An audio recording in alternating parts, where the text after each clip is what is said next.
Welcome to the Organic Adventure Show. This last month I was busy organizing Sai's 40th surprise birthday party that happened this last Saturday.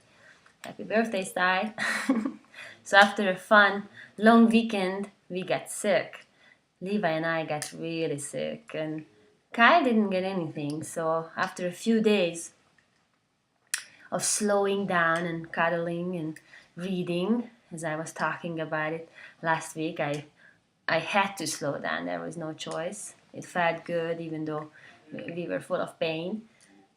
On the third day, Kyle woke up antsy and ready to go, so I asked Sai if he wanted to take him to a little free gymnastics play. Just pay $5 and then they have the gymnastics for an hour and they can do whatever they want. We really like that program. Once Kyle came back, he couldn't stop coughing after that. So I misread his signs.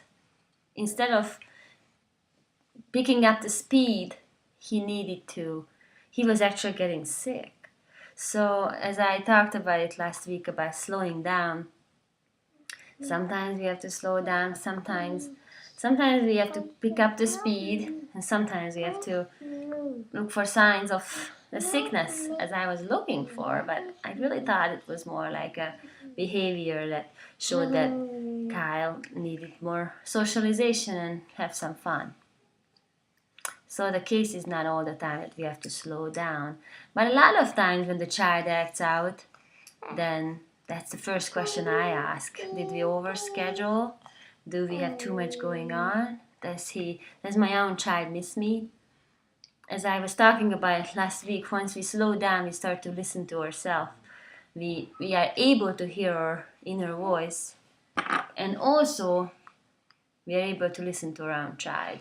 That's the magic what happens, because a lot of times we hear our children talking in the background and we answer them, but really listen to our child, to really have the attention for them and genuinely being interested in who they are and what they are saying. Once we start to do that, to listen to ourselves and having an interest in who we are, it's very creative, then we start to listen to our children, we start to know our children. Once we start to know our children,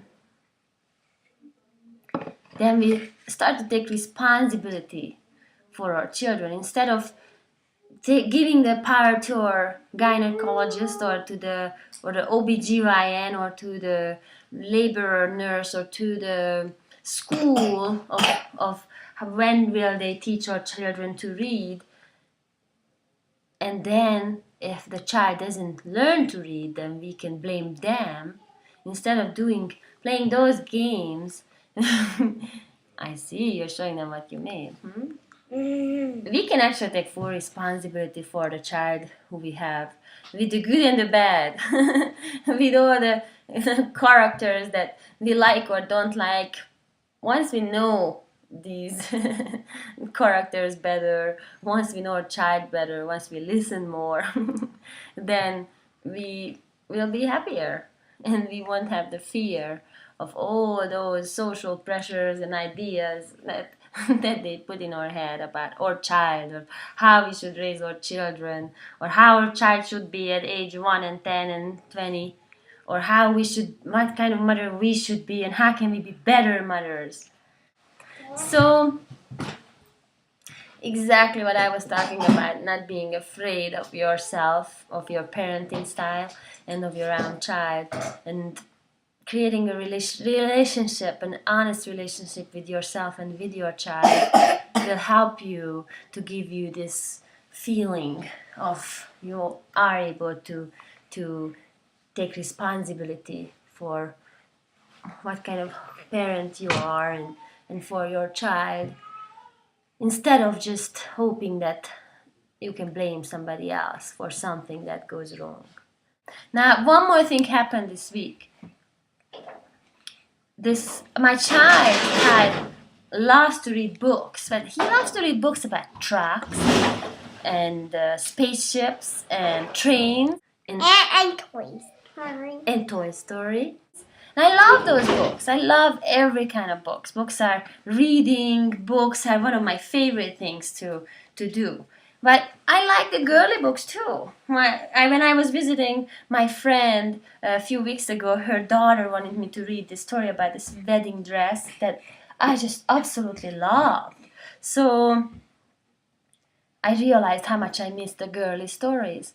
So this morning when we read much books about trains, I said, okay, I have an idea. From now on, Kyle, you can choose a book, and once we are done with your book, we will read my book, my choice. Is that right, Kyle? No. It's only your choice to read a girly book. It's only my choice to read a girly book. I love girly books. I love boys books too, Kyle. And there are no such a things as girl books and boys books. There are certain books I would like to read because they seem interesting, and even though if you are not interested in it, I feel like I would really love to read it. So this morning, after we read the train book, we read the book about the flower on the nose of the girl, and I just love that book. That reminded me of a conversation with Sai this week about what we should do, how we should live our life. And Sai told me the idea of we should do what makes us excited. We should have passion and we should be excited about doing things because that's the way we should live our life. And we already do a lot of things that are exciting. But just to read this book this morning was so exciting for me.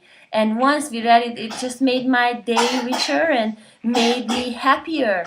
And at the end, everything comes down to how much we enjoy motherhood, because our child benefits the best from us enjoying our children and enjoying to be a mother and father and parent, because that's what is the most important.